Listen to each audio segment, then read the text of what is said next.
सारे जो अल्फाज हैं इसके अंदर shape of boat, shape of moon को आपने अच्छे तरीके से लिखना है।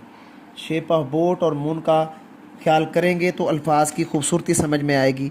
अब एक और लफ्ज़ है सब, ये सीन, ये पड़ी रे और ये बे, सब।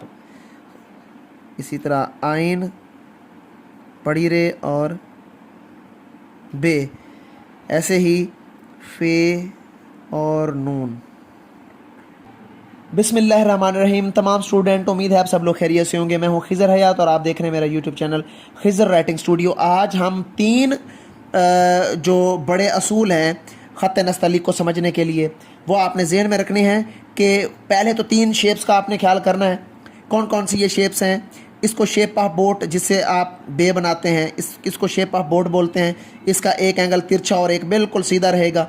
उसके बाद क्लॉकवाइज शेप ऑफ मून है और उसके बाद anti clockwise shape of moon है। ये एग की तरह होना चाहिए। अगर इसको मैं यहाँ से फिल करूँ तो ये एग बन जाना चाहिए। तो ये 3 चीज़ों का आपने ख्याल करना है।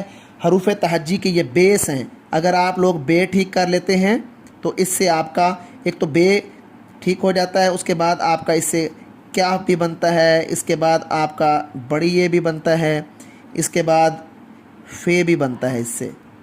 तो 4 हरूफ यहाँ से आ जाते हैं। उसके बाद shape of moon anti clockwise gym भी बनाता है, आइन भी बनाता है।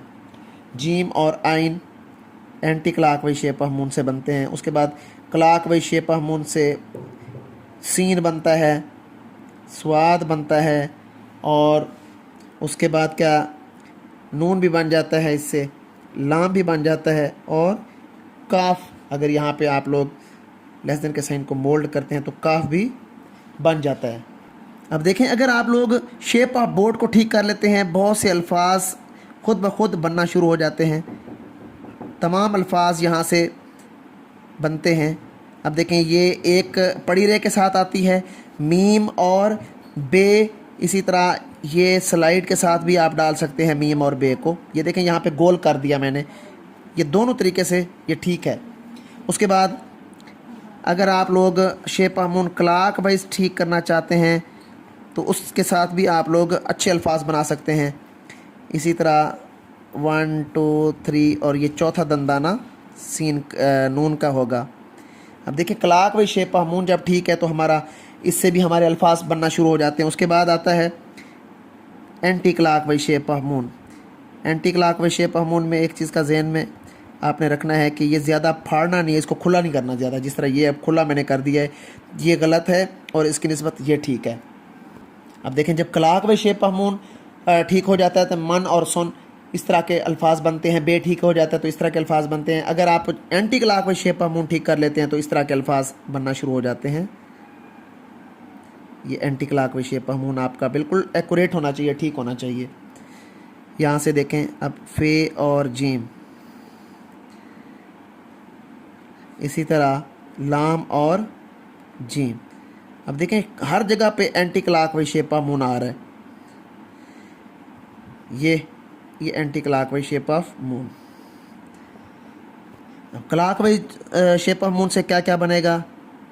उर्दू गिनती का 3 और shape of moon, seed of apple और शेप ऑफ मून, उसके बाद छोटा अलिफ और शेप ऑफ मून, उसके बाद बड़ा अलिफ देन शेप ऑफ मून, उसके बाद आता है लेस देन के साइन को मोल्ड करो गुलई में और शेप ऑफ मून। ये अच्छे खासे यहाँ से भी हरूफ जो है ना वो बनना शुरू हो जाते हैं। सिर्फ ये 3 शक्लें जहन में रखनी है। ये 3 शक्लें बहुत इंपॉर्टेंट हैं। जब तक इनका ख्याल नहीं करोगे कोई भी अल्फाज नहीं बनेगा। अब देखें, मैं एक बड़ा अल्फाज लिखने जा रहा हूँ, गौर से देख रही हैं। ये सीड ऑफ एप्पल और उसके बाद ये गाइन ज़्वाद और ये बे, ठीक है ना? गाइन ज़्वाद और ये बे, गज़ब, ठीक है? दोबारा से देखें, और ये वाला जो शेप ऑफ बोट है, देखें यहाँ पे एक एंगल इसका तिरछा एक सीधा है।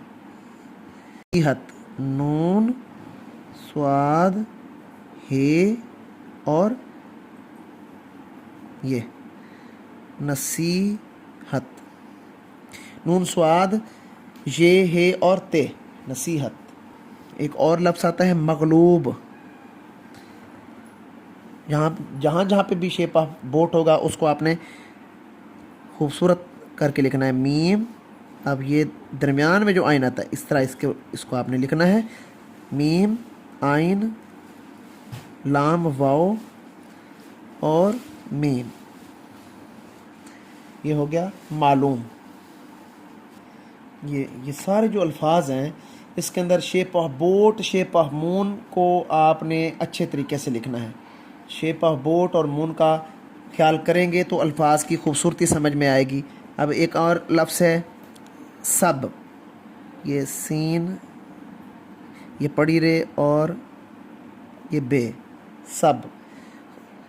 इसी तरह आइन, पड़ी रे और बे। ऐसे ही फे और नून, फन, आइन और नून, अन। ऐसे स्वाद, आइन, वाओ, ठीक है।